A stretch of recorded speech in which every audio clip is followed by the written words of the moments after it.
Let's talk about signs for a minute. Okay, one time I delivered someone's a vehicle. I picked it up in, I want to say, Pennsylvania or Philadelphia.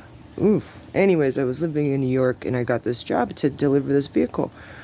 So I go and I pick up the vehicle, and I love driving. I've been driving around this country for a while, and if anybody wants to teach me how to drive a stick, it's not my strong point. So I pick up this car and decide to leave New York, and this was right when I decided to start getting sober, and I go to deliver this vehicle to Montana, okay?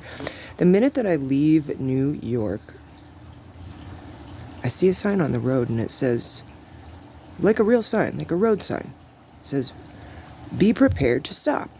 Or I'm going 80 miles an hour down the highway thinking I'm going to make it to Montana in 2 days because I'm used to, I once made it to Texas from Colorado in a day.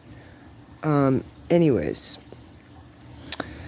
I'm bragging, aren't I? So the vehicle, right when I see this sign, drops from 80 to 0. Done. A tow truck has to come. It took me two weeks to deliver this vehicle. And let me tell you one other thing. When I got the vehicle to Montana, which I did not get paid. And I realized right when I pulled into town that it never once crossed my mind to check that it was not stolen. Like it never once crossed my mind that I was just pulling into a state I'd never been into in some car that I knew nothing about.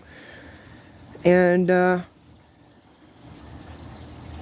I think that sign meant be prepared to stop acting stupid. No, but really it was not. I stopped drinking then. That was when I moved to Montana. I love that place. That place is great. The birds of prey are huge. But I'll tell you, after living in New York City, I would be more scared having a car break down in the middle of the road on Montana than being stuck in the city. Though, I will say, during COVID, it might have been a different experience. Being out in the wild in the free air versus being in regulated city, tightly regulated cities. I don't know, I'm babbling. But signs are everywhere. And some of them are for you. And you should listen.